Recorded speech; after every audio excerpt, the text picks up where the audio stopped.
आप देख रहे हैं दुखती राग न्यूज। सच की आदत, परिवर्तन की चाहत, सच आप तक। कराची, फैसलाबाद, कोयटा, ये सब ऐसे शहर हैं पाकिस्तान के जो बहुत मशहूर हैं। यहाँ पर बहुत सी दुकानें हैं, नाई की दुकान है, इलेक्ट्रिक रिपेयर की दुकान है, मेडिकल स्टोर्स हैं, जनरल स्टोर्स हैं और बहुत सी दुकानें हैं। अब इन दुकानों के ऊपर एक बोर्ड लगा हुआ है या एक बड़े बड़े वाज़ेह लफ्ज़ों में कंप्यूटराइज A4 साइज़ के बैनर लगा दिए गए हैं, पोस्टर लगा दिए गए हैं कि यहाँ पर शियों और कादियानियों और शियों को आने की ज़रूरत नहीं, यहाँ पर उनका कोई काम नहीं होगा। ये है वो हालात जिनसे आजकल पाकिस्तान जूझ रहा है। शियों और सुन्नियों के दरमियान बढ़ती हुई मुनाफरत ये रोज़ बरोज़ वहाँ बढ़ रही है और ऐसा लगता है कि कुछ ही दिनों के अंदर पाकिस्तान के अंदर शिया सुन्नियों के दरमियान एक सिविल वार जैसी कैफियत पैदा होने वाली है। इसकी वजह आप जानते हैं क्या है?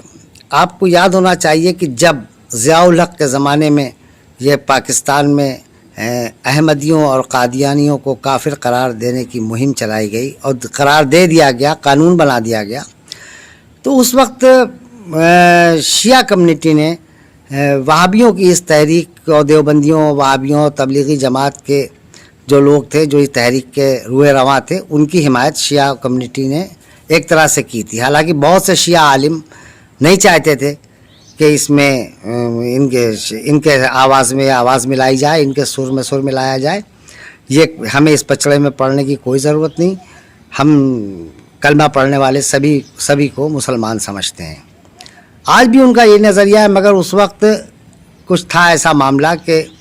ये ज़्यादातर शिया आलिम थे और जो फ़क़ीह थे, जो मुज्तहिद थे, उन्होंने वहाबियों का साथ दिया, जिसका परिणाम अब उन्हें भुगतना पड़ रहा है। अब वही क्या नाम है, वहाबी, देवबंदी और तबलीगी जमात के लोग अब मुहिम चला रहे हैं कि शियों को काफिर करार दिया जाए और इसमें उन्होंने किसी न किसी तरह से बरेलवियों को भी शामिल करने की पूरी कोशिश की है। यानी मौलाना अहमद रज़ा ख़ान साहब बरेलवी के मानने वाले, जिनको लोग अक़ीदत से आला हज़रत कहते हैं, उनके मानने वाले लोगों को भी इसमें शामिल किया जाए। बहरहाल देखिए, मसला है, इसमें उम्मीद तो नहीं है कि बरेलवी लोग फांदेंगे, लेकिन आने वाले दिनों में क्या होगा इसका तो अभी फ़िलहाल कुछ कहना मुश्किल है। लेकिन इसके पीछे आप जानिए इसकी असल वजह क्या है। मामला ये है कि जब कश्मीर के मसले पर ऑर्गेनाइजेशन ऑफ इस्लामिक कोऑपरेशन ने, जिसको सऊदी अरब लीड करता है, जब पाकिस्तान गवर्नमेंट के बार बार कहने पर जब कश्मीर के मुसलमानों के मसले के ऊपर जब इसने अपनी कोई अलग से कॉन्फ्रेंस न करने का ऐलान कर दिया और पाकिस्तान का साथ नहीं दिया, तो एक आवाज़ पाकिस्तान के वज़ीर ख़ारजा शाह महमूद कुरैशी ने एक बयान दिया कि अगर OIC हमारी मदद नहीं करेगा तो हम अलग से